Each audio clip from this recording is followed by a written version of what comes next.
mengaku kalau dia itu adalah Allah itu sendiri. Tidak pernah mengaku dialah Alfa dan Omega. Dia tidak pernah mengaku kepada aku telah diberi kuasa.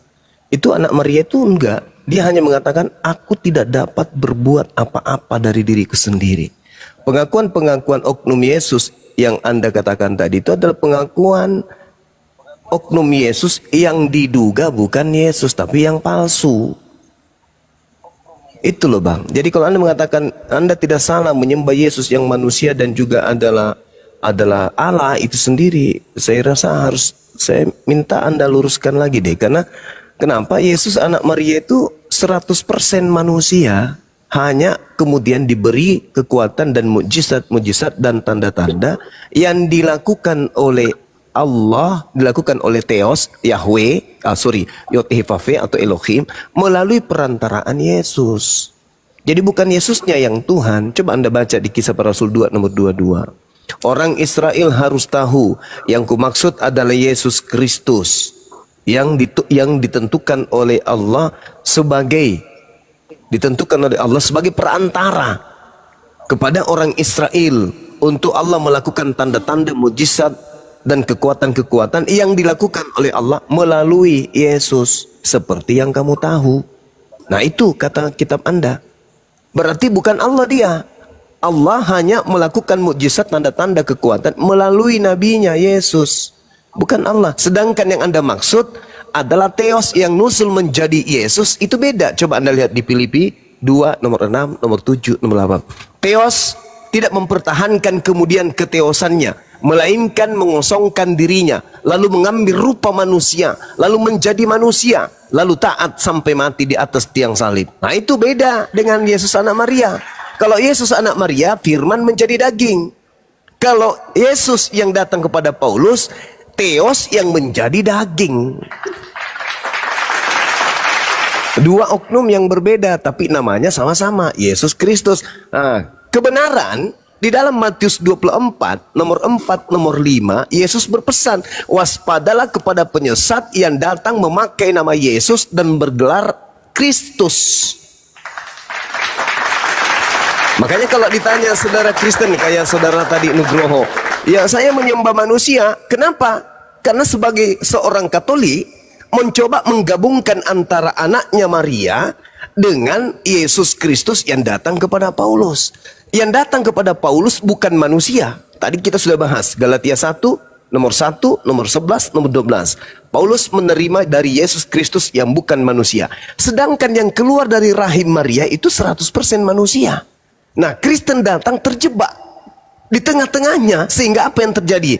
Yesus itu kenapa mati? Dia manusia. Kenapa dia membangkitkan orang mati? Dia Tuhan. Padahal itu beda. Anda mencoba menggabungkan antara dua oknum menjadi satu disebabkan karena hanya kesamaan nama. Sehingga muncul konsep apa? Tritunggal, Trinitas, apalagi Yesus 100% manusia, Yesus 100% Tuhan. Bagaimana nalar Anda bisa nerima sebuah cincin 100% emas?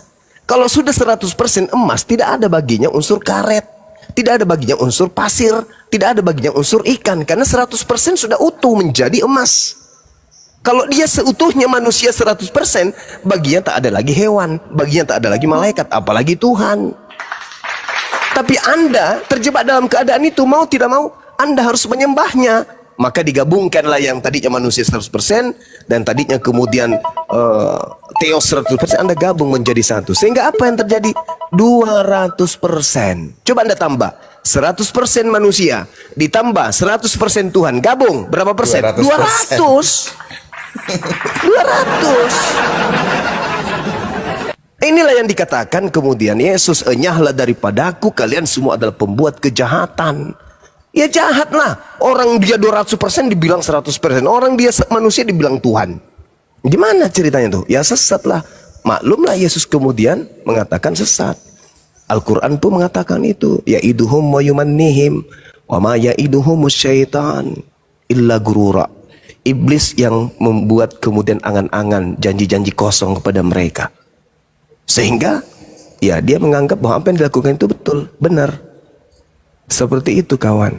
Saya kembalikan kepada saudara bahwasanya ketika saudara Nugroho mengatakan ya saya menyembah Tuhan yang memang manusia, ya itu karena dua oknum, satu nama. Karena Yesus memang mengatakan kepada muridnya Bani Israel, waspadalah ya Nduk kepada orang atau apa yang datang, penyesat yang datang kepadamu mengaku Yesus, memakai namaku dan berkata akulah Kristus. Dan itu terjadi kepada Paulus. Siapakah engkau Tuhan? Kok lebih tahu dia Tuhan? Bukankah Tuhan itu tidak bisa didengar suaranya menurut Yesus? Tiba-tiba siapakah engkau Tuhan? Akulah Yesus. Padahal yang ditemui Paulus di sana adalah cahaya. Sedangkan Yesus berkata dalam Lukas 10 nomor 18, aku melihat iblis jatuh dari langit ke bumi berupa cahaya. Sedangkan kalau Yesus yang datang, semua manusia di atas muka bumi ini akan melihatnya. Itu tanda kedatangan Yesus. Sedangkan yang datang kepada Paulus cuman Paulus tok yang melihat dengan orang-orang yang katanya muridnya. Berarti yang datang kepada Paulus ya bukan Yesus dong. Diduga bukan Yesus. Karena kenapa? Tanda-tanda yang Yesus katakan itu tidak ada.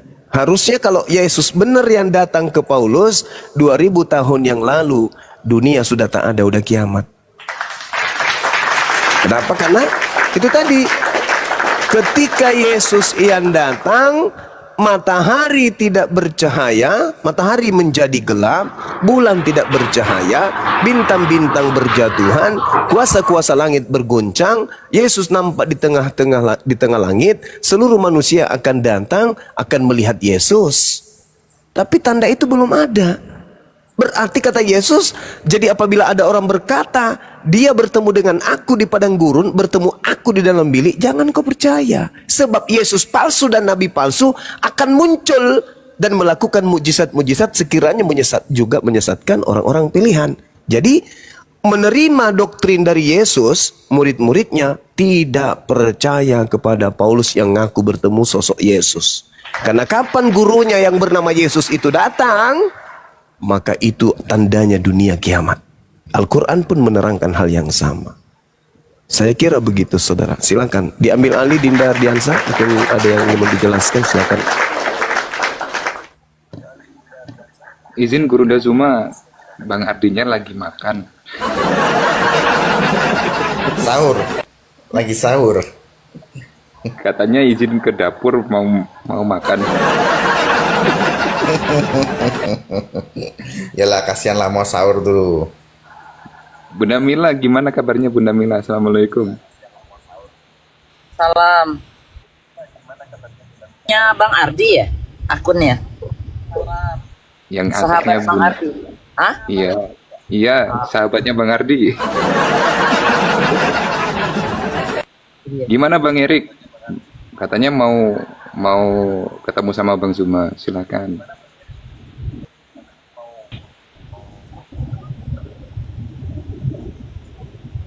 Kok diem Bang Erik?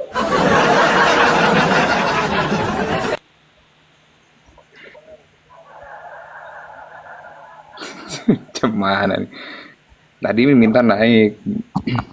Bang Erik, monitor kah? Bentar. Buruan, Guru Dazuma. Menunggu tuh.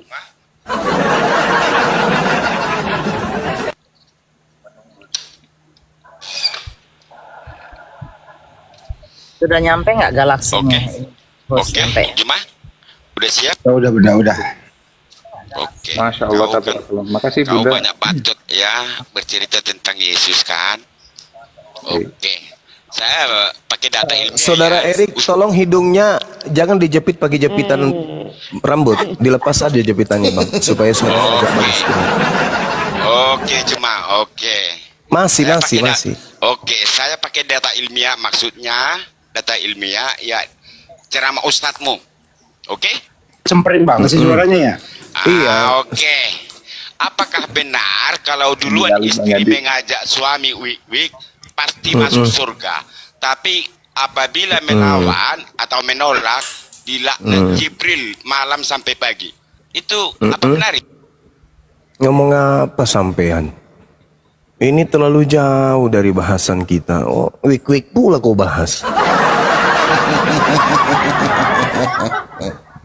Gatal kali senjatanya. Itu tahu nggak Pak Suma? Tahu nggak? Gimana? Ya? Habis mabuk lem, naik. Itulah. Iya. Kalau mabuk Jack D masih enak, mabuk lem. Jadi lem kastol.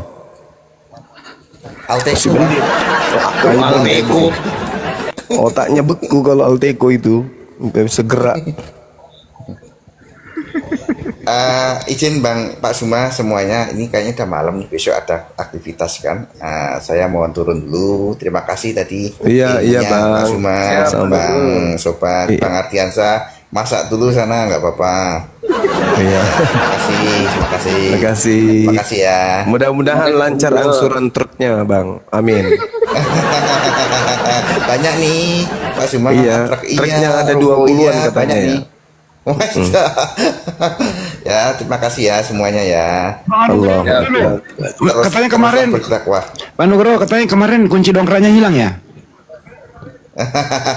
Kemarin saya ke Jambi ketemu Bang Erwin loh, Pak Indi Celebes. Kopi darat sama Bang Erwin. Bukan gue yang ngambil ya. Kalau dongkrak nggak pakai dongkrak Pak Indi. Kalau memang banyak bocor kita angkat pakai tangan. Dongkrak nggak main lagi kita. Wis. Ya, selamat malam semuanya ya. Teruslah berdakwah. Nanti ya saya ikut seneng lah. Ada yang mualaf tuh, jadi dia bisa mencari apa yang selama ini dia cari kan, daripada bimbang kan. Iya, Masya Allah. Dia ditunggu Pak Nugroho kapan? Belum ada plan nih, belum ada plan. Tapi tadi Pak Suma ya terima kasih, nanti kan tetap saya tampung ya kan, saya renungkan kan seperti itu. Iya. Bisa langsung. Ya, makasih ilmunya tadi, makasih Pak Suma. Semuanya. Sama-sama Bang.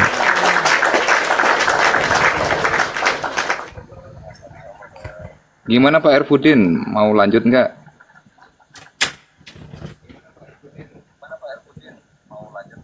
Dan ini pusing dia mikirin si ini Nugroho. Ini kan ada orang Katolik jujur banget kalau dia sembah manusia gitu loh. Pusing dia. Gimana cara edukasinya nih? Ya dia benar itu Erpuden, dia jujur karena Yesus itu manusia, berarti dia sembah. Dia lebih jujur daripada kamu mengatakan Yesus manusia. Kau bilang Yesus Tuhan, terus kau hilangkan manusianya. Lebih parah lah kau. Gitu Erpuden.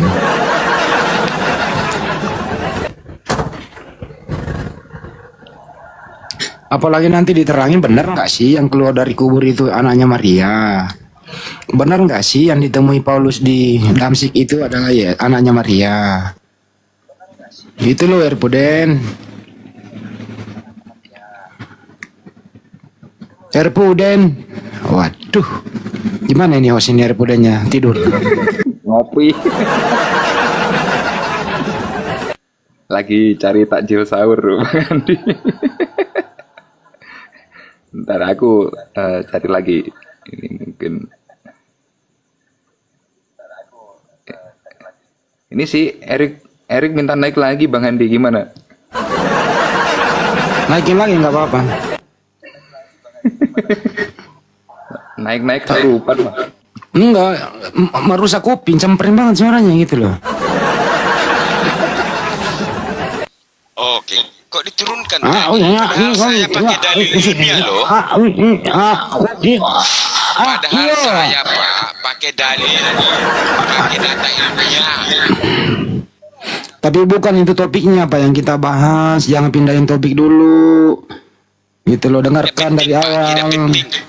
Tidak penting kalau sama kalian, tidak penting Pak. Begitu, ya. Kok ini topiknya beda Bang, bukan topik itu yang kita bahas. Enggak penting Pak, penting. Apa dalil, apa topikmu? Saya bawa topik saya, oke? Oh ya udah kalau begitu kan dibawa aja, bikin topik sendiri, ketik-ketik panjang-panjang ya. Nah, biar teman dibawa, nanti menanggapinya gitu aja. Ketik di bawah yang panjang Pak, biar teman-teman netizen di bawah juga menanggapinya gitu ya. Suara nyempreng kayak. Assalamualaikum Bang Endi. Saya mau nanya sedikit Bang Endi. Waalaikumsalam warahmatullahi wabarakatuh. Silakan Bang. Bagaimana mengatasi anak-anak kita yang perempuan atau laki-laki dari goda-godaan kafir, nanti dia setelah menikah misalnya itu pura-pura dia masih Islam, setelah itu dia nanti keluar dari agama Islam, dibawanya lah anak-anak atau cucu-cucu kita kembali ke agama dia, contoh kayak Kristen gitu Bang Andi. Itu aja Bang Andi, terima kasih, mohon jawabannya.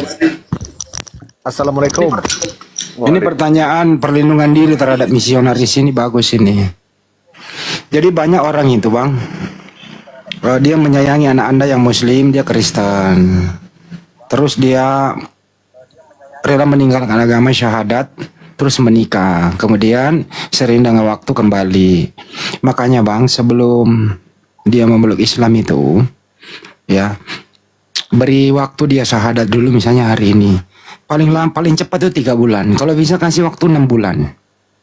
Dia memeluk Islam dulu. Baru pantau dia, benar apa enggak gitu loh. Apalagi menjelang ibadah puasa. Dia puasa apa enggak? Dia rajin sholat apa enggak? Jangan hari ini dia syahadat, besok langsung nikah. Wah ini nggak bisa dibiarkan kayak gitu Bang. Ya, jadi dipantau dulu minimal 3 bulan atau 6 bulan paling bagus itu. Dipantau dulu. Kalau benar-benar lulus ujian baru relahkan anak gadis Anda menikah dengan laki anak Anda maksud tadi. Gitu kira-kira. Ya Bang Andi, kita dulu ada Pak Yuradit. Selamat malam Pak Yuradit. Selamat malam Bang. Oke, tahan dulu Pak Merkuri. Selamat malam Pak Merkuri. Bapak atau Ibu? Merkuri monitor Merkuri. Panggilan terakhir Merkuri, monitor kah? Oke, terima kasih Bang ya. Silakan Bang Yuradit. Ada yang mau ditanyakan silakan. Saya nyimak aja dulu Bang, izin. Radit Muslim apa Kristen ya? Kristen Bang Handi. Oke. Pak Yuradit, ada yang mau ditanggapi nggak mengenai perbedaan manusia dan Tuhan? Oh, temanya perbedaan manusia dan Tuhan ya Bang? Ya itu dulu lah yang paling gampang.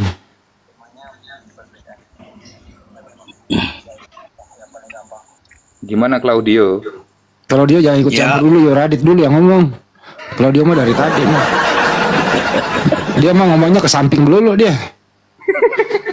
lanjut. Gimana Yuradit? Lu bisa gak Bang Yuradit bedain manusia dan Tuhan? Tuhan itu manusia itu tidak bisa mengampuni dosa, tidak bisa menjamin surga, tidak bisa berfirman. Bang Claudio.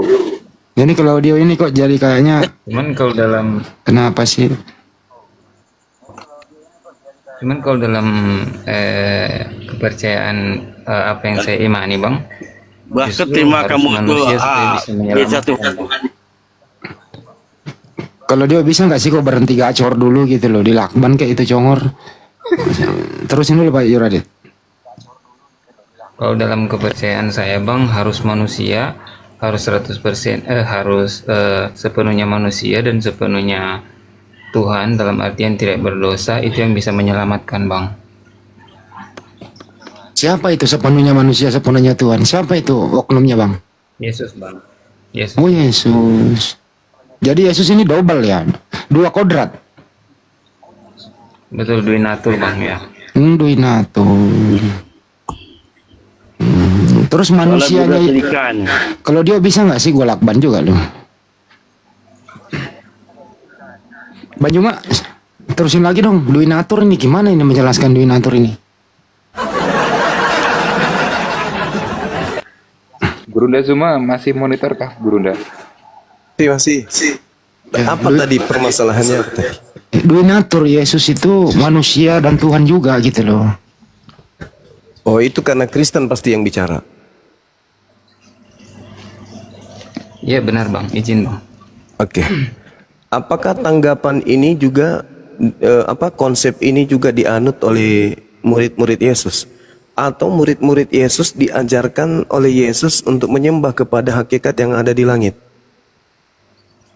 Ya, Yohanes 20 ayat 28. Ya, Tuhanku dan Allahku. Ya, Bang. Oh, bukan. Itu bukan larinya ke situ. Berarti Anda pengikut Thomas kalau gitu.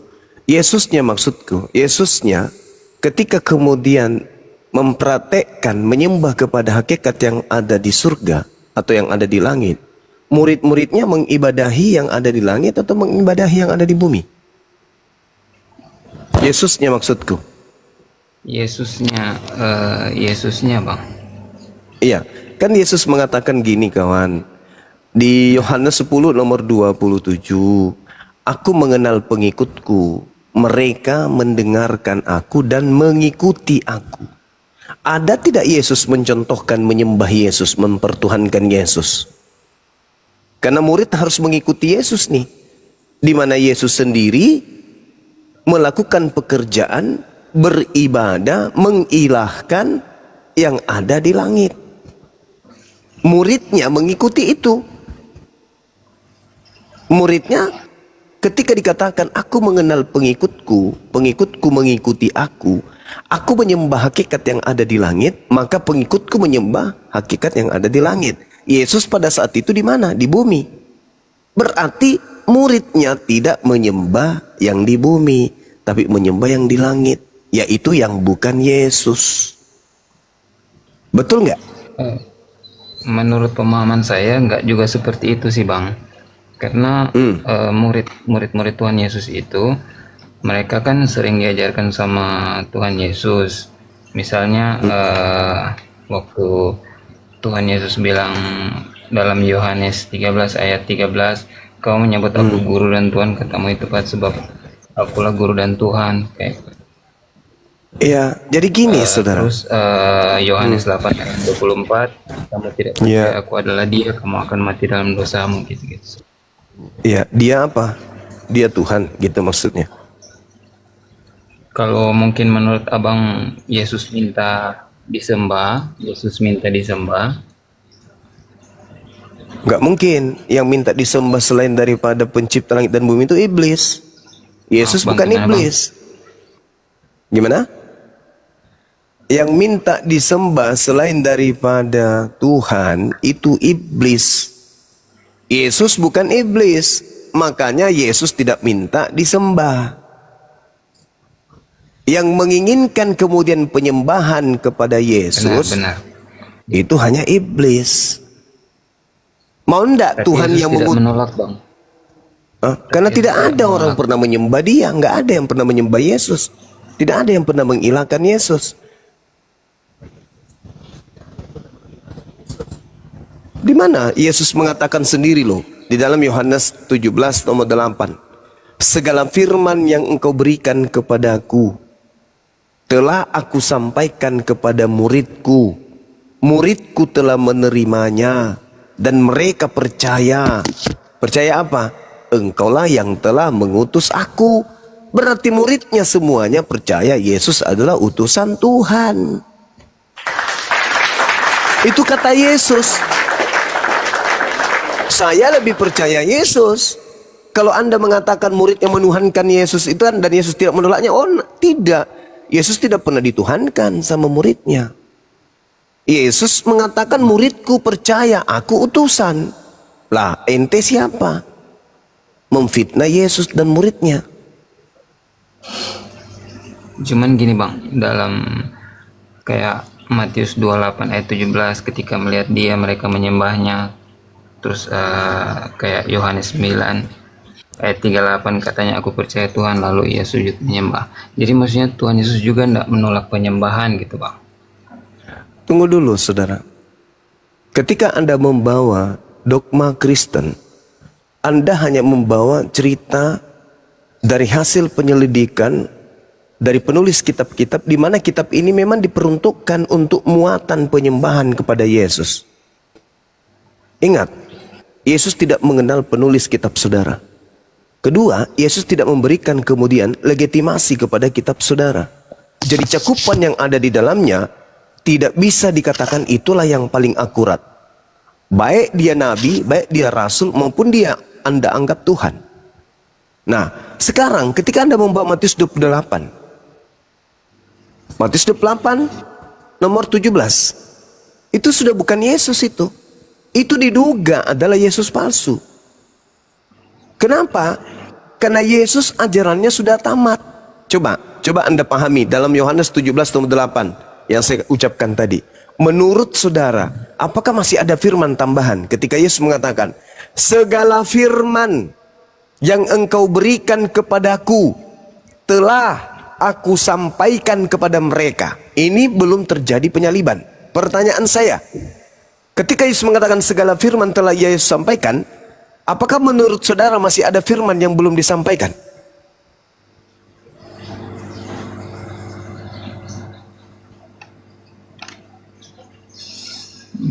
Firman, saya harus pelajari dulu ya Bang. Ya, sederhana aja saudara. Yohanes 17 nomor 8. Segala firman yang engkau berikan telah aku sampaikan, dan mereka telah menerimanya. Hayo. Pertanyaan saya, ketika segala firman Yesus telah sampaikan, apakah masih ada firman-firman tambahan? Cuman secara harfiah kami mengimani bahwa segala firman yang engkau firmankan, Yesus juga kan adalah firman hidup Bang. Jadi apapun yang Yesus katakan itulah firman itu sendiri. Iya. Sekarang pertanyaan saya, apakah segala firman setelah segala firman disampaikan oleh Yesus, masih ada firman sebelumnya, setelahnya? Sebenarnya kalimat Yohanes 17 ayat 8 itu yang Abang bacakan itu belum utuh sih Bang, karena dia ada kelanjutannya tuh. Mereka tahu benar-benar bahwa aku datang daripadamu, mereka percaya bahwa engkaulah yang mengutus aku. Lalu endingnya berarti Yesus adalah? Memang benar Yesus memang utusan Bang. Nah terus endingnya itu kan? Betul. Endingnya itu kan? Utusan mana yang datang dari Tuhan selain utusannya Yesus saja kan? Kata siapa hanya Yesus? Kata siapa hanya Yesus yang utusan? Kata ayat ini Bang. Nah coba Anda baca di dalam Yohanes 3 nomor 34.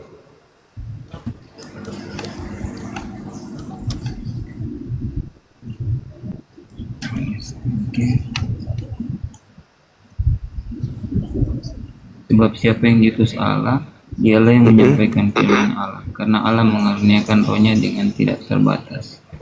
Apakah Musa diutus Allah? Iya benar. Berlaku ini kan? Berlaku nggak Yohanes 3 nomor 34 ini kepada Musa? Berlaku. Nah, iya. Berarti salah Anda ketika saudara mengatakan hanya Yesus yang diutus oleh Tuhan. Ternyata Anda mengiyakan Musa juga diutus, Daud juga diutus, Salomo juga diutus, Daniel, semuanya diutus. Gini Bang, dalam doktrin Tritunggal kan kami mempercayai bahwa di dalam kata diutus Allah itu berbicara juga tentang keilahiannya Yesus. Ya, itu karena Anda Kristen. Ya benar. Itu karena Anda Kristen. Anda mendengarkan dogma dari Yesus Kristus yang diduga palsu. Karena Yesus berkata waspadalah kepada Yesus palsu yang datang dengan memakai namaku dan berkata akulah Kristus.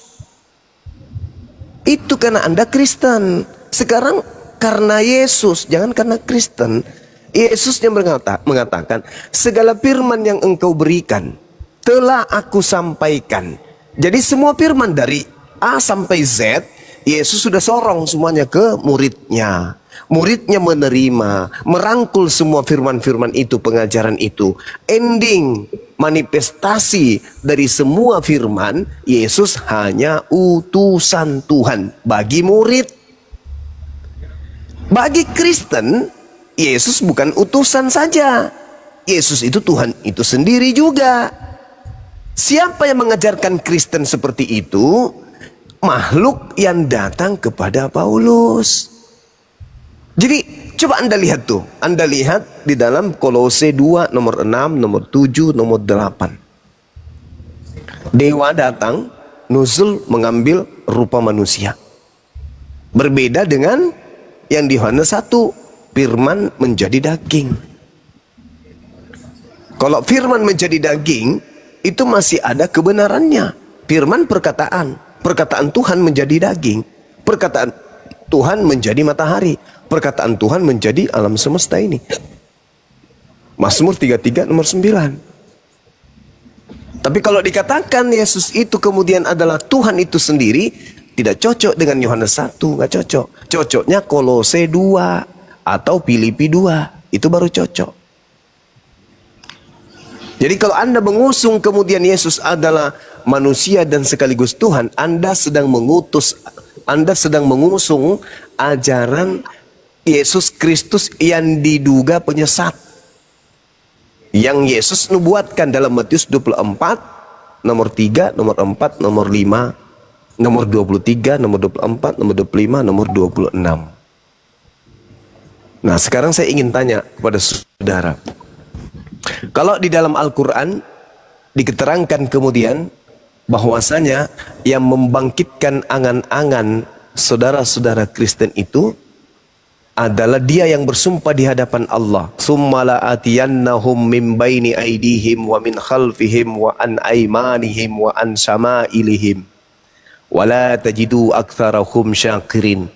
Kemudian aku iblis akan mendatangi orang-orang kafir dari depan mereka, dari belakang mereka, dari kanan mereka dan dari kiri mereka, dan engkau wahai Tuhan tidak akan mendapati kebanyakan mereka bersyukur.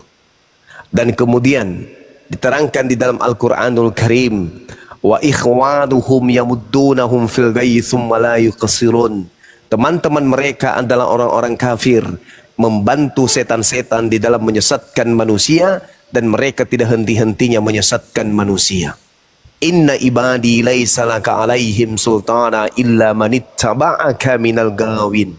Sesungguhnya kamu iblis tidak kuasa atas hamba-hambaku kecuali kepada orang-orang kafir yang mengikutimu, yaitu orang yang sesat. Nah, ketika Yesus berkata di dalam Matius 23, 24, nomor 4, nomor 5, waspadalah kepada penyesat yang datang kepadamu dengan memakai namaku dan berkata, akulah Kristus. Dia akan menyesatkan banyak orang. Itu ucapan Yesus tuh. Percayakah Anda bahwa menurut Yesus akan datang Kristus palsu penyesat setelah dia? Apakah Anda percaya? Percaya, Bang. Nah, percaya. Tanda-tanda Kristus palsu itu adalah melakukan mukjizat,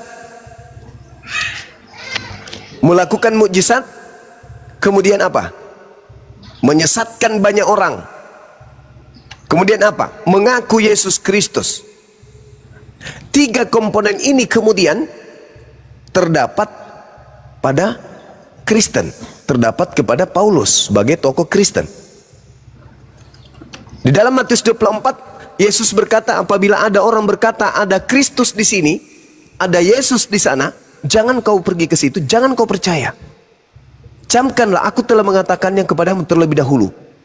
Jika ada orang berkata ada Kristus di dalam di padang gurun atau Kristus dalam bilik, jangan kamu percaya. Nah, itu Paulus mengaku bertemu Yesus di padang gurun. Paulus mengaku bertemu Yesus di dalam bilik penjara. Pertanyaan saya, kenapa Anda percaya kepada Paulus? Padahal Yesus anak Maria sudah menasihatkan gurunya. Jawabannya, karena Yesus hanya memperingatkan muridnya Bani Israel, tidak memperingatkan kepada non-Israel, sedangkan Anda adalah non-Israel. Yang Anda ikuti adalah yang diduga Yesus palsu, yang datang dan berkata, pergilah ke seluruh dunia, jadikanlah seluruh bangsa menjadi noise, jadikanlah seluruh bangsa menjadi muridku. Nah, Anda bagian daripada bangsa yang dijadikan murid oleh yang diduga Yesus palsu. Sampai sini sadar enggak Anda tuh?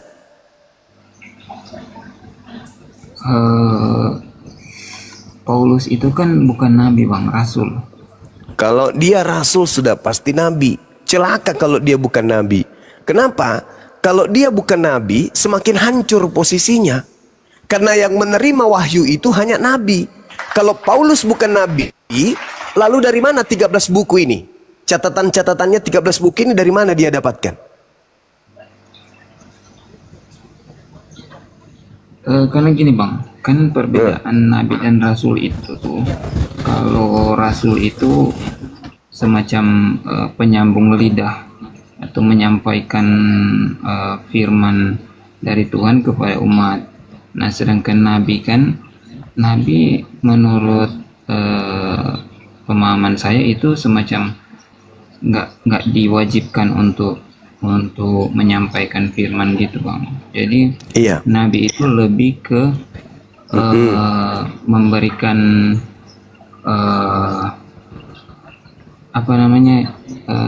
penglihatan tentang Mesias yang akan datang, yaitu Yesus, gitu. Semacam nubuat tentang Yesus gitu bang. Jadi gini, nabi itu orang yang menerima wahyu, orang yang menerima penglihatan. Rasul levelnya lebih tinggi. Syarat untuk menjadi rasul wajib nabi. Kenapa? Nabi menerima wahyu, menerima penglihatan. Rasul adalah nabi yang menerima wahyu dan penglihatan, di mana hasil pewahyuan dan penglihatan itu untuk dirinya dan untuk orang lain. Itu rasul.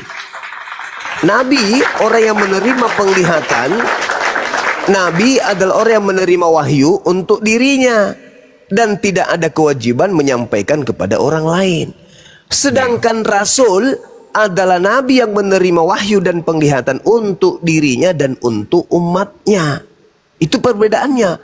Jadi rasul itu ibarat sarjana, nabi ibarat SMA. Tidak mungkin ada orang bisa sarjana tanpa melalui bangku SMA. SMA belum tentu sarjana, sarjana sudah pasti SMA.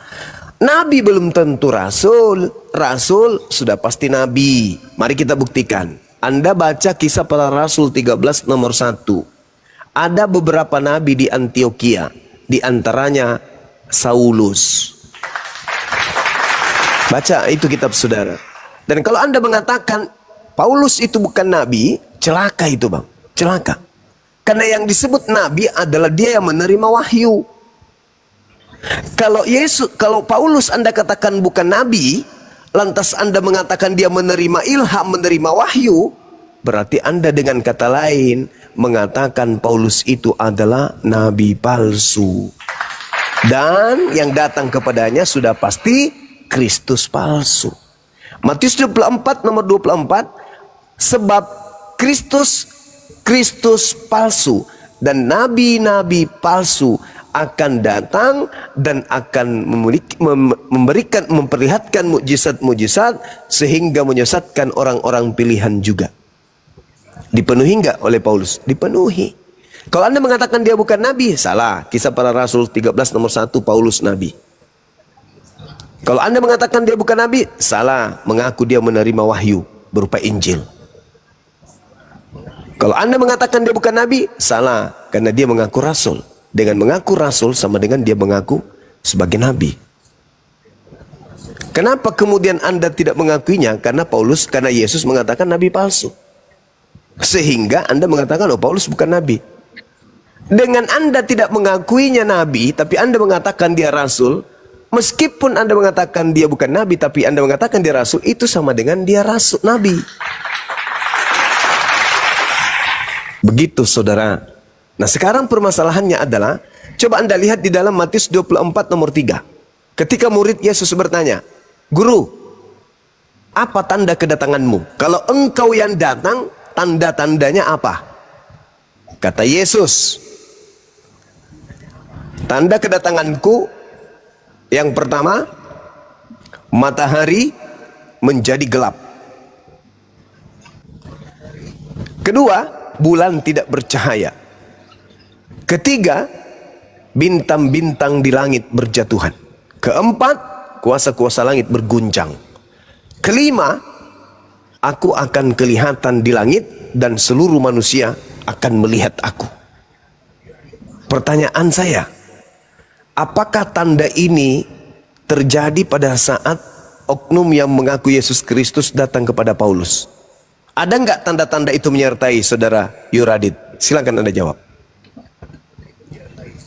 Yang tanda-tanda itu di ayat berapa, Bang? Di Matius 24 nomor 3, Yesus ditanya, kapan tanda kedatanganmu? Dijawab oleh Yesus di data nomor 27, di data nomor 30. Itu tanda kedatangan Yesus.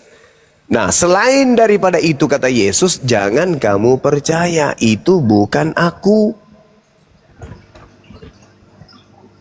Karena dalam pasal ini itu nggak ada yang kayak dibilang abang tadi. Baca Matius 24 nomor 30. Kan ditanya, apa tanda kedatanganmu? Baca nomor 30, tanda kedatangan Yesus. Matius Atau baca 20. dari data nomor 29. Matius 24 29 dan 30.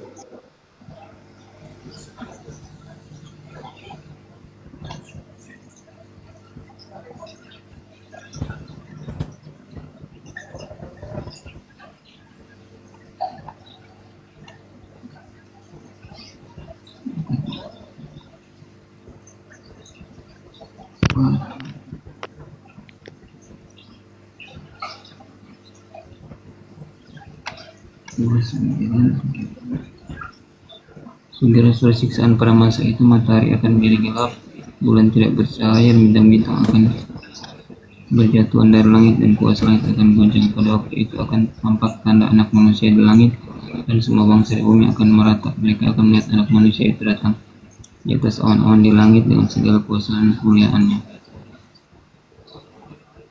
Itu sudah terjadi atau belum?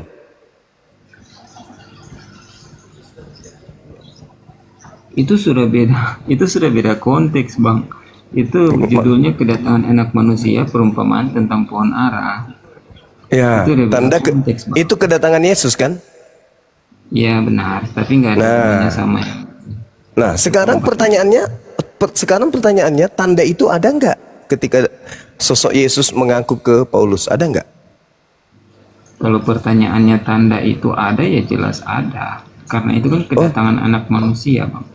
Jadi sudah pernah bintang-bintang berjatuhan dari langit?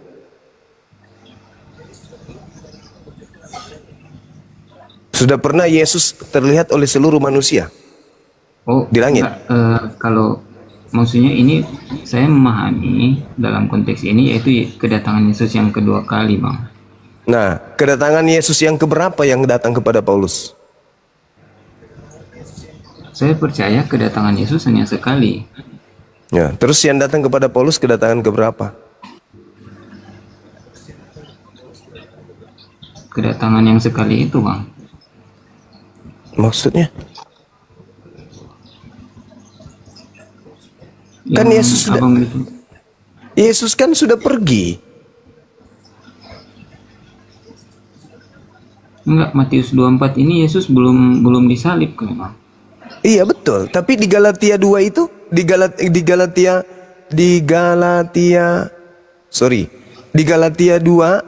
1 itu kan dituliskan di tahun 52. Yesus sudah tak ada itu. Galatia berapa, Bang, tadi? Galatia 1 nomor 1, nomor 2. Nomor 1, nomor 11, nomor 12. Galatia 1 nomor 1 coba Anda baca.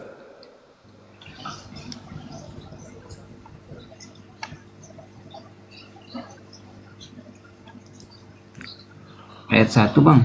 Galatia 1 ayat 1. Iya. Oke. Dari Paulus, seorang rasul, bukan karena manusia, juga bukan oleh seorang manusia, melainkan oleh Yesus Kristus dan Allah Bapa yang telah membangkitkan dia dari antara orang mati. dan dari semua saudara yang ada bersama-sama dengan aku kepada jemaat-jemaat di Galatia. Baca nomor 11-nya. Paulus menerima Injil dari bukan manusia kan? Sebab aku menyatakan kepadamu saudara-saudaraku bahwa Injil yang kuberitakan itu bukanlah Injil manusia. Karena aku bukan menerimanya dari manusia dan bukan manusia yang mengajarkannya kepadaku. Aku menerimanya oleh pernyataan Yesus Kristus. Sebab kamu telah mendengar tentang hidupku dahulu dalam agama Yahudi. Tanpa batas aku menganiaya jemaat Allah dan berusaha membinasakannya. Dan di dalam agama Yahudi aku jauh lebih maju dari banyak teman yang sebaya aku di antara bangsaku, sebagai orang yang sangat tajam melihat adat istiadat nenek moyangku. Tetapi waktu ia yang telah memilih aku sejak kandungan ibuku memanggil aku oleh kasih karunia, berkenan menyatakan anaknya dalam aku supaya aku memberitakan dia di antara bangsa-bangsa bukan Yahudi, maka saat aku tidak minta pertimbangan kepada manusia. Benar ini bang? Nah itu ditulis tahun berapa itu? Galatia itu dituliskan kemudian di tahun 52-53. Yesus masih ada di dunia. Ini sudah dikubur ini pasca kematian. Pasca kematian datang dia kan kembali. Bukankah Yesus itu setelah dikubur hanya 40 hari kemudian keliling. Habis itu terangkat ke langit. Tahun 52, 53 muncul sosok mengaku Yesus. Berarti itu kedatangan keberapa?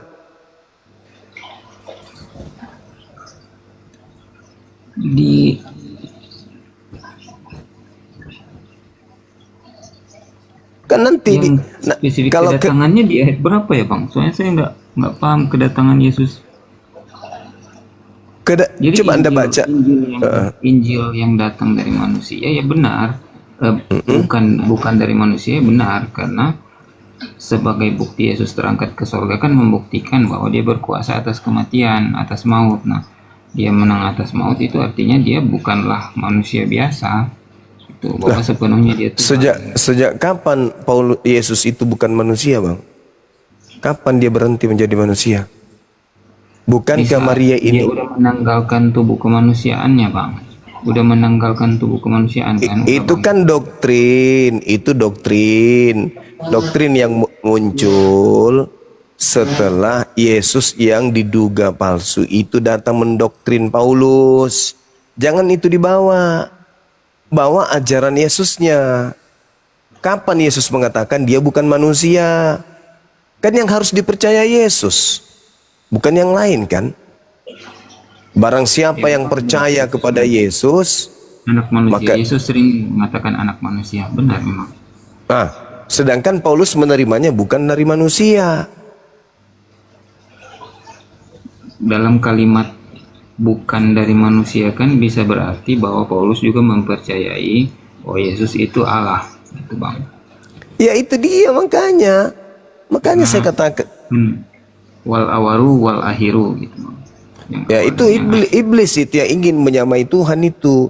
Yesus tidak pernah mengatakan itu. Di mana pernah Yesus berucap itu?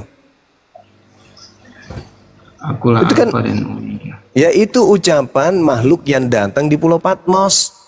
Akulah Alfa dan Omega. Akulah awal dan akhir. Pernah nggak Yesus mengatakan itu sebelumnya? Ketika dia mengajarkan segala firman yang engkau berikan kepadaku. Ada nggak Yesus pernah mengajarkan itu? Kan firman semua Yesus telah sampaikan. Masih ada nggak firman lain? Dalam wahyu itu bang. Iya maksud saya gini loh. Yesus berkata segala firman yang engkau berikan telah aku sampaikan kepada mereka. Ketika segala firman yang Yesus sampaikan kepada muridnya, telah semuanya Yesus sampaikan firman itu. Ada nggak di situ Yesus mengatakan akulah Alfa dan Omega?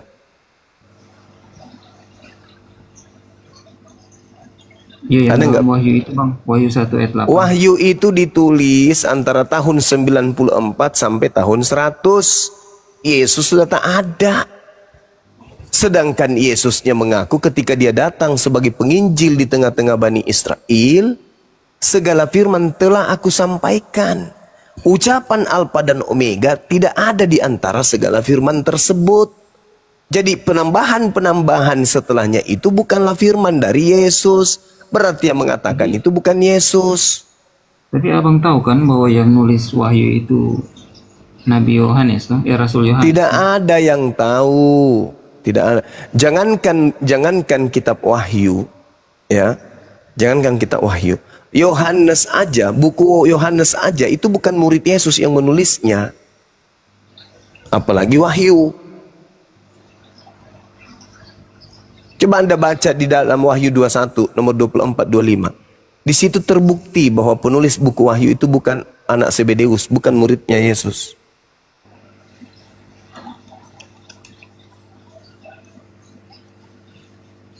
Segala firman yang engkau berikan telah aku sampaikan.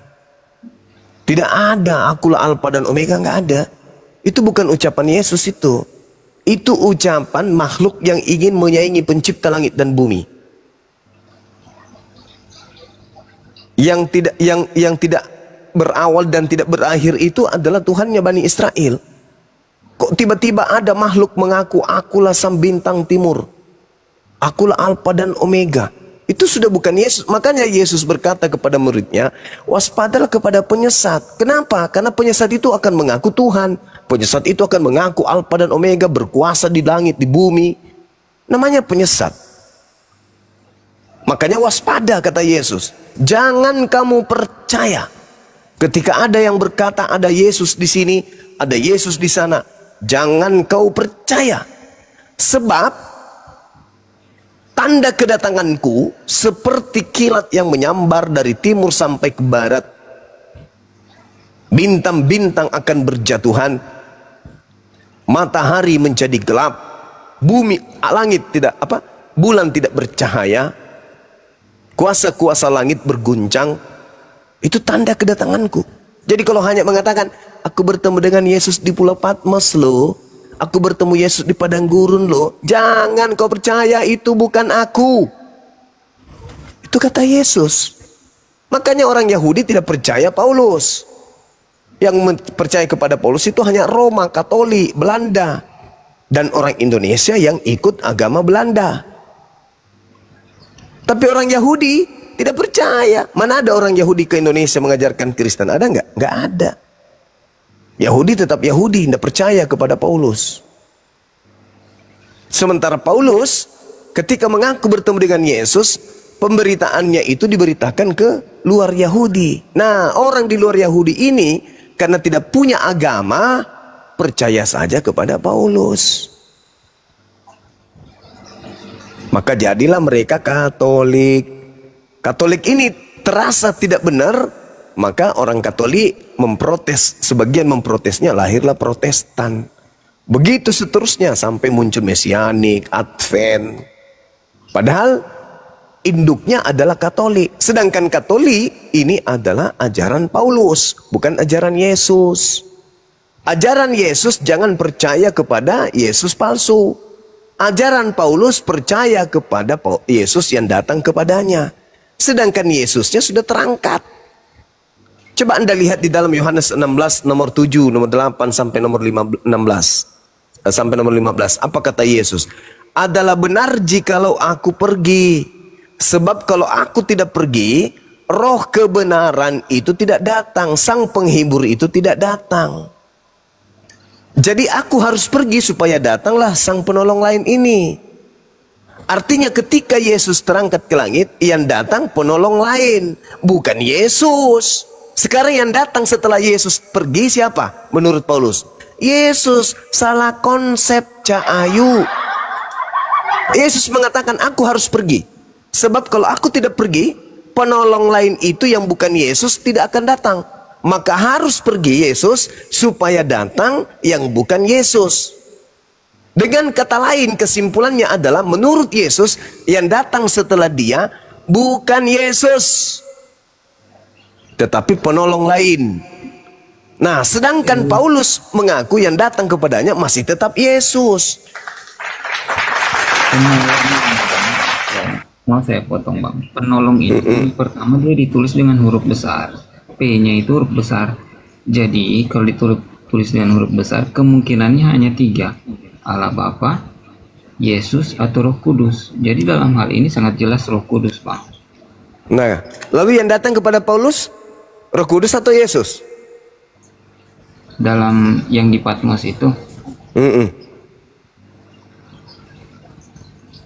Yang di Patmos yang saya baca tadi itu nggak ada bukti bahwa Yesus yang datang, Bang. Loh, Wahyu 22 nomor 16 itu siapa?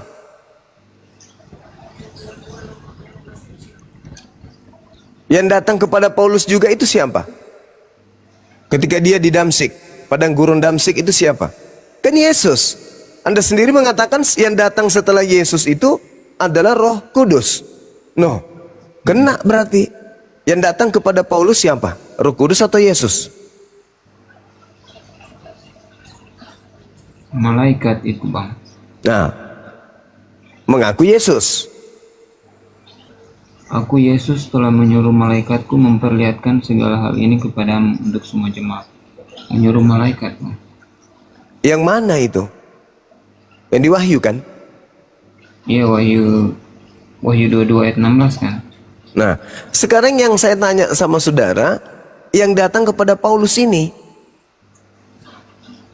yang tadi itu? Iya, yang datang di padang gurun. Bolak-balik kita ya.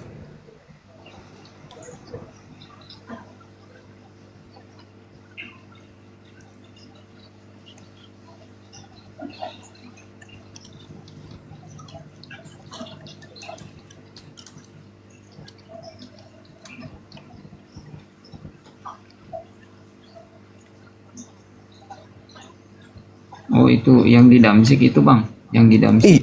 Iya, yang di Damsik itu siapa itu yang datang? Itu kayaknya itu penglihatan, Bang. Nah iya, yang datang itu siapa? Yesus yang datang itu, Yesus. Nah, sementara Yesus mengatakan yang datang setelah dia siapa? Roh Kudus. Roh Kudus kan? Itu kisah para rasul 9. Kisah para rasul 9. Nah, yang datang kepada Paulus Yesus. Waktu itu bahkan masih Saulus. Benar. Sementara Yesus mengatakan kepada muridnya yang asli, yang datang setelahku adalah roh kebenaran, roh penghibur. Konteksnya Saulus itu sebelum Paulus, Saulus, Bang. Jadi waktu namanya masih Saulus, dia kan membantai orang Kristen. Wah, kok orang Kristen pula yang dibantai? Aneh-aneh aja. Ada-ada aja kamu ini ah. Orang Kristen itu muncul pertama kali di Antioquia. Pengikut Paulus di Antioquia. Baru muncul Kristen. Orang Kristen itu pemakan babi, Kristen, tidak bersunat, Kristen tidak penganut Taurat. Pengikut Yesus makan babi enggak? Bukan agama, Bang. Pengikut Kristus gitu. Orang-orang Yahudi pengikut Kristus enggak? Digelari pengikut Kristus enggak mereka? Jadi kan waktu itu Yesus bilang, Saulus, Saulus, mengapa engkau menganiaya aku?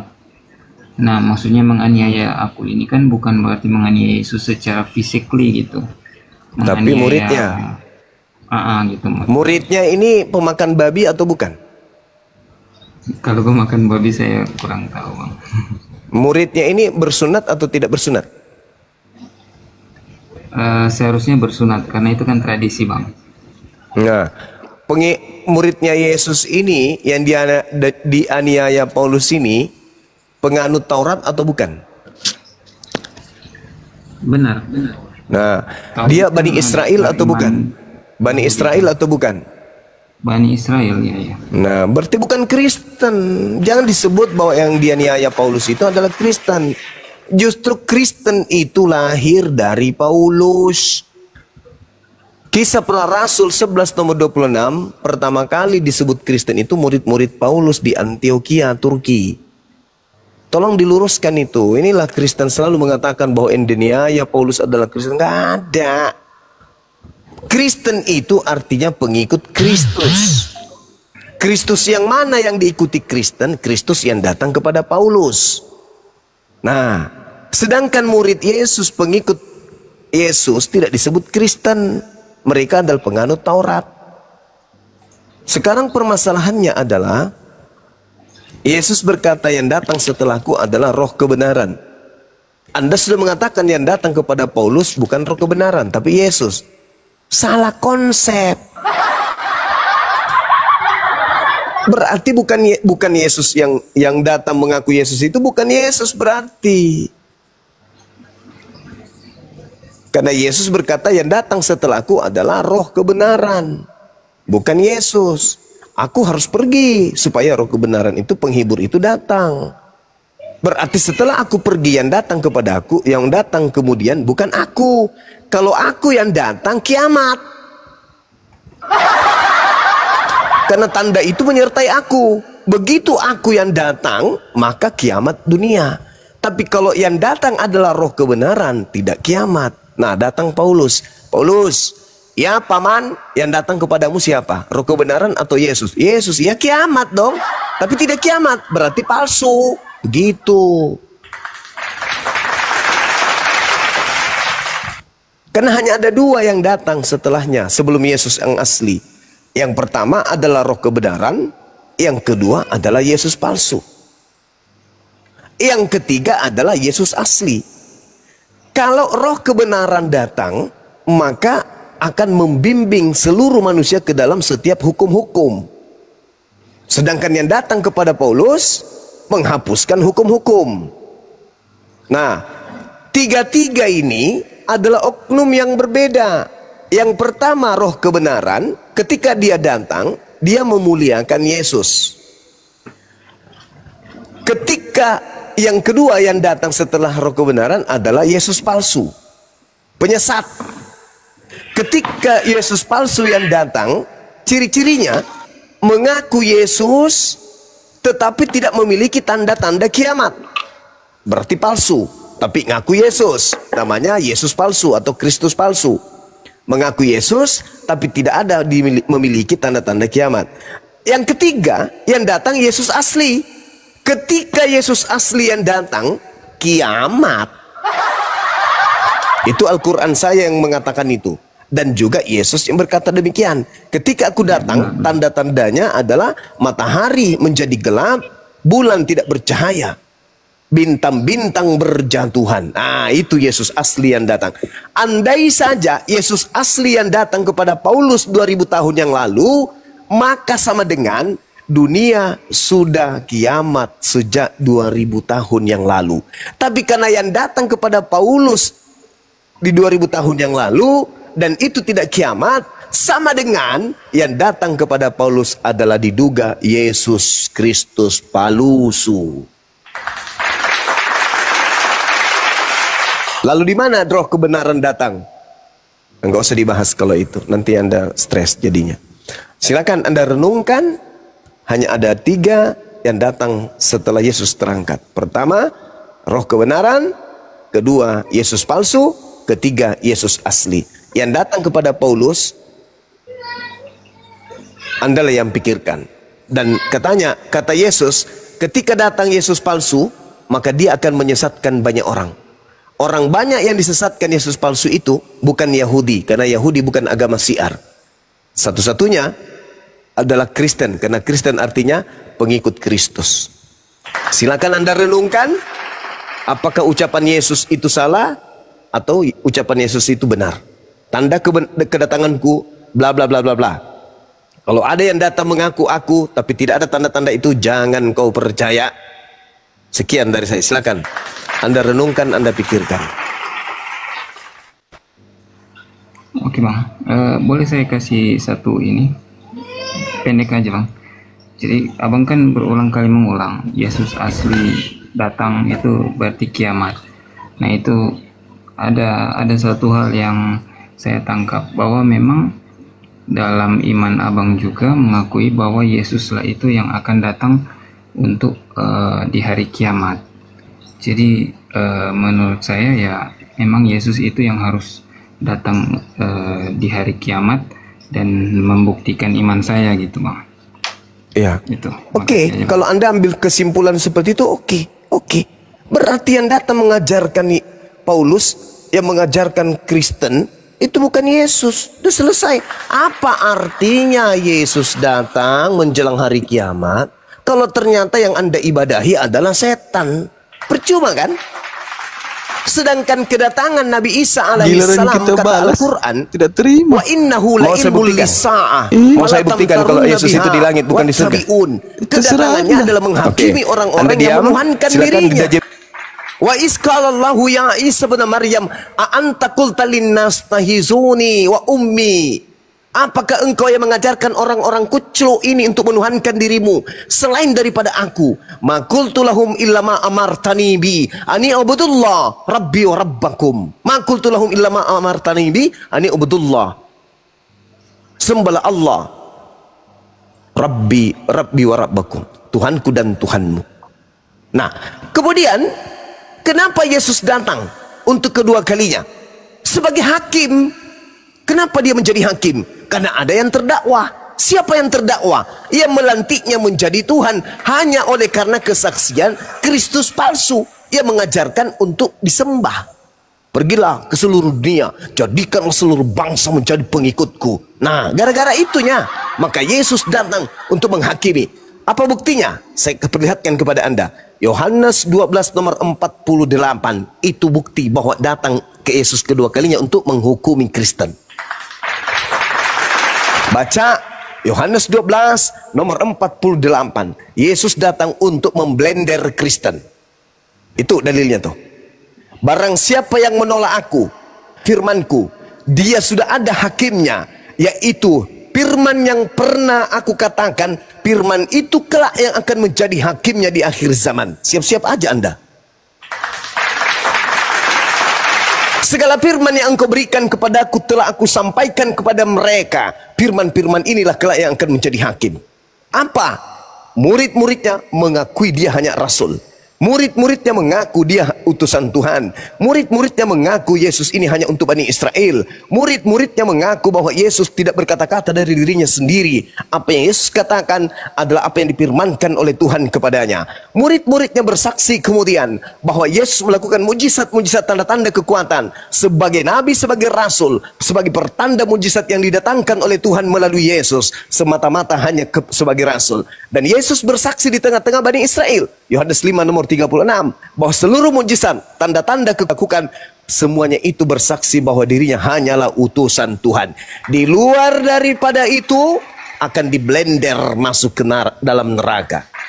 Makanya dia datang. Untuk apa dia datang? Untuk membuktikan di hadapan manusia bahwa apa yang manusia lakukan dan sangkakan terhadap dirinya itu adalah konyol. Apa buktinya? Anda baca Matius 7 nomor 22 nomor 23. Pada hari terakhir nanti, menjelang kiamat nanti, banyak orang memanggil aku Tuhan, Tuhan. Siapa itu? Keturunan Anda.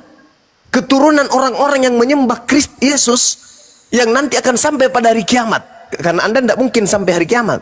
Paling kalau Anda sampai hari kiamat, usia Anda ribuan tahun. Kecuali kalau kiamatnya besok. Pada hari terakhir nanti, kata Yesus, banyak orang memanggil aku Tuhan, Tuhan, Tuhan. Bukankah Yesus, bukankah kami bermujizat pakai namamu Yesus? Bukan kami mengusir setan pakai namamu Yesus? Pada hari itulah aku Yesus akan berterus terang kepada mereka yang memanggil aku Tuhan, kepada mereka yang bermujizat pakai namaku, kepada mereka yang bernubuat pakai namaku, kepada mereka yang bermujizat pakai namaku, dengan berkata, enyahlah daripadaku kalian semua pembuat kejahatan, aku tidak mengenal kalian. Kira-kira ketika Yesus datang kedua kalinya, siapa yang diusir itu? Yang memanggil Yesus Tuhan itu siapa? Yang bernubuat, mengusir setan, bermujizat pakai nama Yesus yang diusir itu siapa? Anda. Jadi jangan Anda bangga. Oh, berarti benar Tuhanku datang. Nenek lu kiper. Justru dia datang untuk menendang pantatmu, bokongmu sampai kau terbang ke neraka. Untung Islam datang memperingatkan ente. Sadarlah kawan, Yesus itu bukan Tuhan. Yesus memperingatkan kepada muridnya agar waspada kepada si palsu yang datang mengaku-ngaku Yesus. Anda menyembahnya hari ini, oke, Yesus datang tuh, Tuhan Yesus, langsung ditampar muka, mau pakai apa? Tutup panci, ketupak. Yang ngajarin kamu saya Tuhan siapa? Yang mengajarkan kamu itu mengusir setan pakai namaku itu sopo?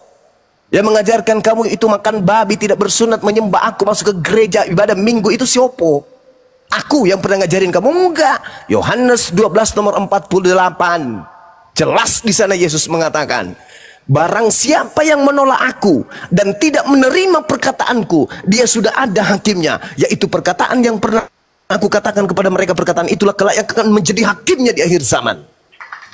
Kamu dan Bang Suma diajak di hadapan Yesus dihakimi. Yesus datang, kata-kata, Yuradit, ya paman. Bang Suma, ya paman. Berdiri. Nah, kita berdiri berdampingan. Saya dihakimi pertama kali. Bang Suma, siap komandan. Kamu tidak menuhankan saya. Yes, karena kau mengajarkan bahwa yang berhak disembah hanya dia yang ada di langit. Wah, tepuk tangan Yesus. Pintar orang ini, kata dia. Terus kamu kenapa kemudian tidak bersunat? Kenapa kamu bersunat? Loh, kan kau mengatakan bahwa yang mengasihi aku adalah yang mengikuti aku. Aku bersunat, kamu bersunat. Lalu kenapa kau sujud dalam ibadah? Loh, kan kamu juga sujud. Matius 26 nomor 39. Lalu kenapa kau berpuasa? Kamu sendiri berpuasa pun, aku juga berpuasa, ikutlah kau. Kau kan mengatakan dalam Yohanes 12 Yohanes 14 nomor 12, barang siapa yang mengasihi aku, dia akan melakukan pekerjaan yang aku lakukan, bahkan pekerjaan yang lebih besar. Kamu sujud hanya 2 kali, 3 kali, aku 5 kali sehari dong, lebih besar daripada you. Kamu puasa cuma sekali, 40 hari 40 malam, tapi cuma sekali kan? Aku setiap tahun, coy. Aku lebih besar dari you. Lalu bagaimana? Aku kena hukum? Oh enggak sih, karena kamu tidak melanggar apa yang aku katakan. Nah, sekarang giliran Yuradit dipanggil. Yuradit, iya paman. Sambil gemetaran lututmu kan sedikit ada menetes dari tengah. Ada yang basah turun ke bawah sampai ke mata kaki. Gemetaran lutut ditanya. Kamu siapa yang memerintahkan menuhankan aku? Pak RT. Terus yang ngajarin kamu, yang kau contohi makan babi dan ibadah minggu serta tidak bersunat itu siapa? Pak RT, Pak. Kau kusuruh menyembah siapa rupanya? Hidup kekal itu adalah mereka mengenal engkau satu-satunya Tuhan yang benar dan mengenal Yesus Kristus sebagai apa? Sebagai apa? Ditampar lagi kau pakai tutup panci. Ketepak! Buka mulutmu, ngomong. Kau mengenal aku supaya hidup kekal, kau kenal aku sebagai apa? Ngomong. Kau tidak ngomong lagi, gigimu gemetar, ditampar lagi. Ketepak, ngomong kau. Kau supaya hidup kekal, kau mengenal aku sebagai apa? Jawab. Mengenal engkau sebagai, iya sebagai apa? Ditampar lagi pakai botol aqua kosong yang besar, botol galon. Jawab. Dengan terbata-bata kau mengatakan, aku mengenal engkau sebagai Tuhan. Yang ngajarin siapa? Ulah, enyahlah kau daripada aku, kau semua adalah pembuat kejahatan.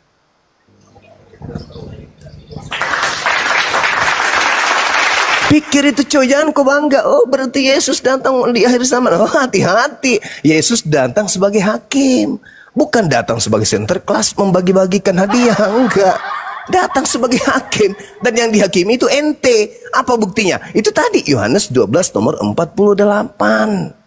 Yesus berkata hidup kekal itu adalah mereka mengenal engkau satu-satunya Tuhan dan mengenal Yesus Kristus yang kau utus. Umat Islam percaya nggak? Percaya. Umat Islam masuk surga. Kristen percaya nggak? Di mulut mengatakan, ya kami percaya Yesus itu utusan. Coba kau intip ke gereja. Wah, menyanyi dia. Halo, haleluya, Tuhan Yesus. Kayak gitu itu kan? Mulut Anda mengatakan dia adalah manusia, tapi prakteknya Anda menuhankan dia. Berarti Anda munafik. Munafik di mana perginya? Ya neraka. Penyesat itu namanya. Ketika Anda datang membawa sebuah HP kepada saya, lantas Anda mengatakan ini adalah durian, Anda penyesat. Mulut Anda berkata itu durian, fakta yang ada di tangan HP. Mulut Anda mengatakan Yesus itu manusia, praktek di lapangan Anda tuhankan. Penyesat. Coba Anda baca Matius 7 nomor 22 sampai 23. Apa kata Yesus? Enyahlah daripada aku. Siapa itu? Kalian semua pembuat kejahatan, aku tidak mengenal kalian. Padahal levelnya sudah jago kali tuh. Dalam nama Yesus, ku buat bisulmu meledak. Puak, meledak. Sebenarnya Bang, dari ayat ini sebenarnya sangat jelas sih Bang. Apanya yang jelas? Jadi bukan setiap orang yang berseru-seru kepadaku Tuhan Tuhan yang akan masuk ke dalam kerajaan surga, melainkan dia yang melakukan kehendak aku yang di surga. Jadi kita pun orang Kristen tidak pasti 100% masuk surga, benar. Jadi tapi 100% masuk neraka itu udah pasti. Oh, enggak. Mau saya buktikan? Mau saya buktikan bahwa Kristen seluruhnya 100% masuk neraka? Mau saya buktikan? Mau? Boleh. Oke. Tolong tunjukkan kehendak Bapak agar Kristen menuhankan anak Maria. Saya hitung sampai 10. 1, 2, 3, 4, 5, 6, 7, 8, 9, 10. Mungkin berat. 40, Bang. Apa? Yohanes 6 ayat 40. Oke, kita lihat Yohanes 6 nomor 40. Kita buktikan. Survei membuktikan. Sreng. Sebab inilah kehendak Bapakku, supaya setiap orang yang melihat anak dan percaya kepadanya peroleh hidup yang kekal. Percayakah Anda ketika Yesus berkata, aku tidak dapat berbuat apa-apa dari diriku sendiri? Apakah Anda percaya? Nah, itu sudah case baru itu.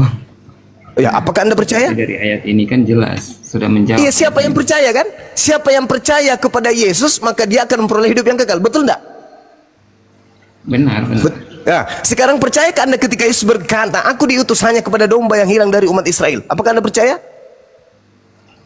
Benar, tapi ayat itu kan bisa kita jabarkan. Ada tapinya. Ada penjabarannya itu. Ada tapinya. Tapi ayat ini Aku diutus hanya kepada domba yang hilang dari umat Israel. Apakah Anda percaya? Percaya. Cuman gini, Bang. Yohanes 8 ayat 24. Kamu tidak percaya aku adalah dia, kamu akan mati dalam dosamu.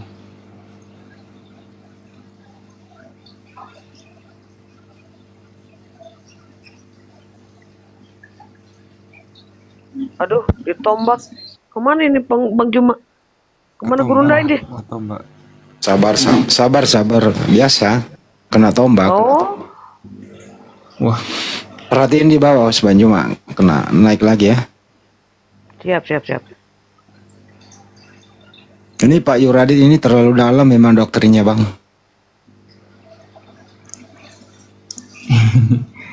Iya, Bang. Bang Yuradit. Iya, Bang. Iman sama akal itu harus sinkron atau bagaimana, Bang, menurut Abang? Iman dalam artian iman kepada Yesus. Ya, Bang Juma udah naik lagi. Silakan Bang Juma, terusin dulu, belum kelar tadi. Sebab inilah kehendak Bapakku. Ingat, supaya setiap orang yang melihat anak dan yang percaya kepadanya beroleh hidup yang kekal, dan supaya aku membangkitkannya pada akhir zaman. Sekarang yang mau dipercayai di sini siapa? Yesus kan? Yesus berkata, aku diutus hanya kepada domba yang hilang dari umat Israel. Ada nggak ucapan Yesus kemudian aku diutus untuk seluruh umat manusia? Saya percaya bahwa itu doktrin itu bukan hanya untuk Israel sih, Bang. Berarti Anda tidak percaya. Berarti Anda tidak percaya Yesus. Matius 15 nomor 24. Aku diutus hanya kepada domba yang hilang dari umat Israel. Anda tidak percaya, berarti Anda tidak hidup kekal. Wajar Anda diusir. Jadi tidak setiap orang yang memanggil aku Tuhan akan masuk ke dalam surga, melainkan dia yang melakukan kehendak Bapa. Jadi yang dimaksud di sini adalah Bani Israel itu terpecah menjadi dua kelompok. Kelompok yang pertama adalah Bani Israel yang menerima kemudian ajaran-ajaran Taurat Bapa yang datang kepada Musa dan menerima Yesus sebagai utusan Tuhan. Yang kedua, orang-orang yang kemudian menerima Taurat kehendak Bapa tetapi tidak menerima Yesus sebagai utusan Tuhan. Itu kelompok. Tapi Abang tahu Great Commission kan? Tahu. Ya, itu kan kan semua bangsa muridku, Bang. Itu ucapan di luar daripada firman yang diterima Yesus. Segala firman yang engkau berikan kepadaku telah aku sampaikan kepada mereka. Ucapan yang muncul di Matius 28 itu ucapan oknum yang keluar dari kubur yang diduga bukan Yesus lagi. Tidak ada lagi penambahan. Kan tadi saya sudah bilang sama saudara, yang datang setelah Yesus itu bukan Yesus. Yang datang adalah roh kebenaran. Yang keluar dari kubur itu Yesus katanya. Tapi yang datang setelah Yesus bukan Yesus. Yang datang setelah Yesus itu adalah roh kebenaran. Oknum lain. Apa bukti cirinya? Baca Yohanes 7 nomor 13, Yohanes 16 nomor 13, nomor 14. Ketika ia datang, dia tidak berkata-kata dari dirinya sendiri, melainkan yang dikatakannya adalah apa yang didengarkan darinya. Aku diutus. Yang Anda katakan itu, kepada aku telah diberi kuasa, pergilah ke seluruh bangsa, jadikan seluruh bangsa menjadi muridku. Itulah yang harus diwaspadai. Dia akan menyesatkan orang banyak. Kenapa dia mengatakan pergilah ke seluruh dunia? Karena dia harus memiliki pengikut banyak. Bertentangan dengan ucapan Yesus. Aku datang. Coba Anda bayangkan. Bayangkan coba. Kalau Anda mengatakan pergilah ke seluruh dunia, itu adalah ucapan Yesus. Bagaimana dengan wanita Kanaan yang datang kepadanya minta tolong anaknya disembuhkan? Apa kata wanita itu? Sembuhkan anakku. Apa katanya? Murid-muridnya, usirlah orang itu karena dari tadi dia mengikuti aku. Mengikuti kita. Apa kata Yesus? Aku diutus hanya kepada domba yang hilang dari umat Israel. Matius 15 tuh. Apa kata perempuan itu? Benar Tuhan. Tapi bukankah kemudian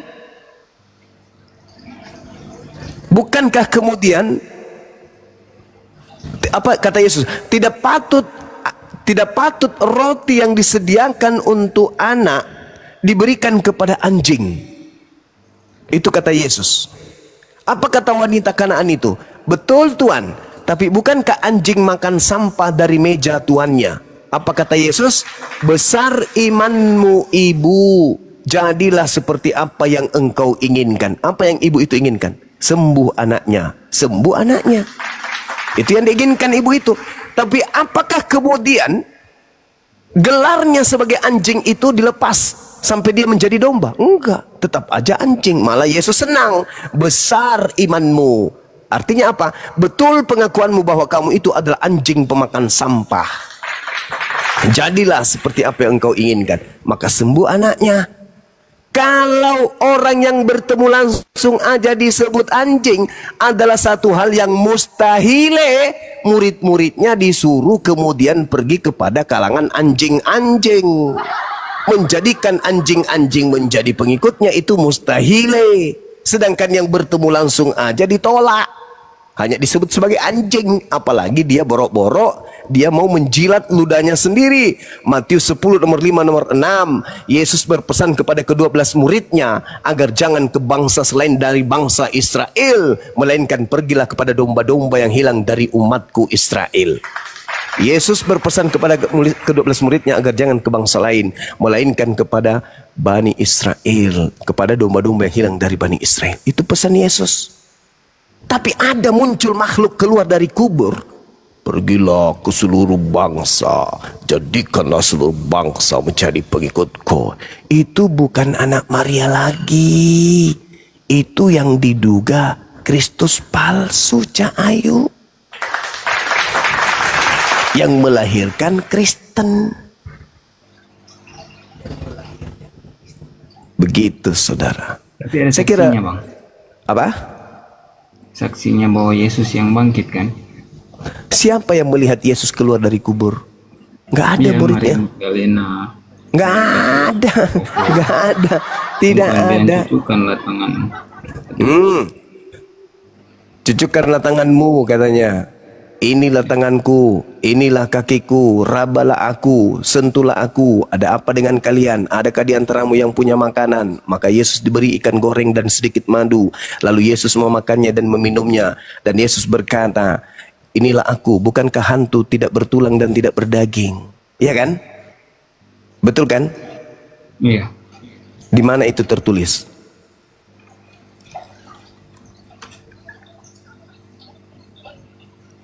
Di mana itu Bang tertulis?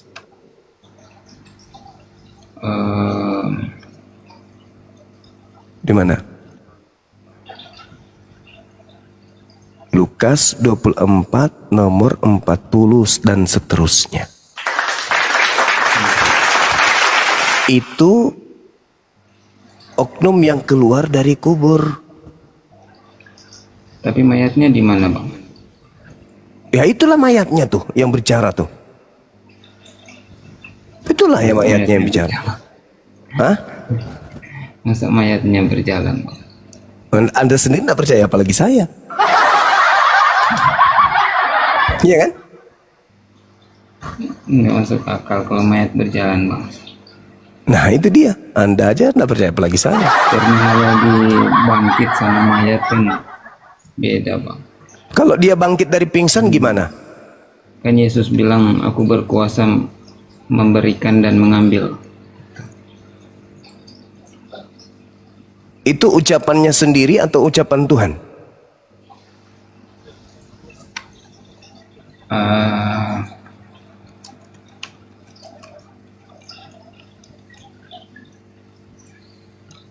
Ucapan Yesus itu, Bang. Oh salah. Itu ucapan Tuhannya. Yohanes 14 nomor 24, firman yang kau dengar dari mulutku itu bukan dari aku, tetapi dari Bapa yang telah mengutus aku. Jadi kalau Yesus berkata aku berkuasa menerima memberikan nyawaku, bukan berarti berkuasa mati di atas tiang salib. Gak ada hubungannya. Yohanes 10 ayat 17-18, Bang. Ya, coba aku baca. Bapa mengasihi aku oleh karena aku memberikan nyawaku untuk menerimanya kembali. Nah itu Bapak mengasihi. Kembali. Tidak Bapak mengasihi. Mengambilnya daripada aku, melainkan aku memberikannya menurut aku sendiri. Aku berkuasa. Nah, Bapak mengasihi dia. Nah sekarang pertanyaan saya, maukah Yesus kemudian itu menyerahkan nyawanya untuk disalib? Mau lah, Pak. Coba kasih saya dalil. Kalau Yesus mau menyerahkan nyawanya untuk disalib, tidak perlu ada prajurit, tidak perlu ada penangkapan. Yang ada adalah upacara persembahan nyawa Tuhan untuk orang-orang Kristen segera akan dimulai. Tuhan Yesus telah siap sedia. Tapi itu nanti berbenturan dengan membuat Nabi Mika, Bang. Kok Nabi Mika kau bawa kitabnya orang Yahudi, apa hubungannya dengan konsep magan ini? Tapi nanti itu berbenturan dengan membuatkan Nabi Mika bernubuat bahwa tetapi engkau, hai Betlehem Efrata, yang terkecil di antara kaum-kaum Yuda, daripadamu akan bangkit bagiku. Jadi membuat bahwa jadi kalau ada kata bangkit itu maksudnya keluar dari kubur gitu? Merujuk kepada Yesus. Oh, hanya gara-gara kata bangkit. Ya, orang kalau bangsanya bangkit, Israel bangkit itu keluar dari kubur, maksudnya gitu. Ya enggak seperti itu juga. Ya makanya kenapa kau artikan keluar dari kubur? Enggak ada hubungannya itu Mika dengan keluar dari kubur. Enggak ada hubungannya. Pertanyaannya, apakah Yesus kemudian ikhlas menyerahkan nyawanya untuk dibunuh? Kalau ikhlas, itu akan bertolak belakang dengan pengakuannya, Eli Eli lama sabaktani, Tuhanku Tuhanku mengapa engkau meninggalkan. Katanya ikhlas.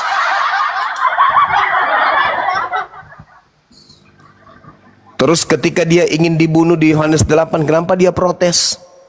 Bukankah dia memang sengaja datang untuk menyerahkan nyawanya? Terus kenapa dia mengatakan bahwa yang ingin menangkapnya itu adalah anak-anak setan? Kenapa Yudas mengkhianatinya disebutnya iblis? Bukankah dia datang sengaja untuk memberikan nyawanya? Harusnya Yudas itu pahlawan. Sebab dengan Yudas lah nyawanya pergi. Kok hancur kayak begitu? Berantakan kayak gitu.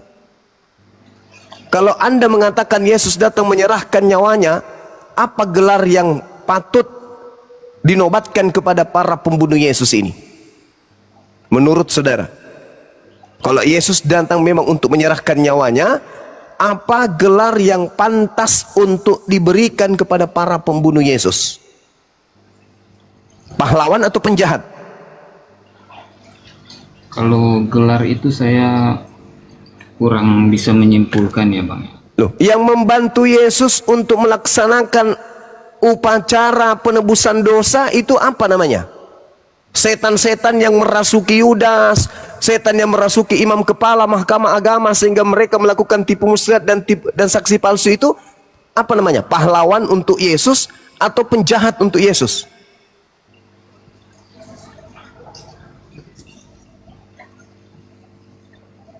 Saya kurang bisa menjawab.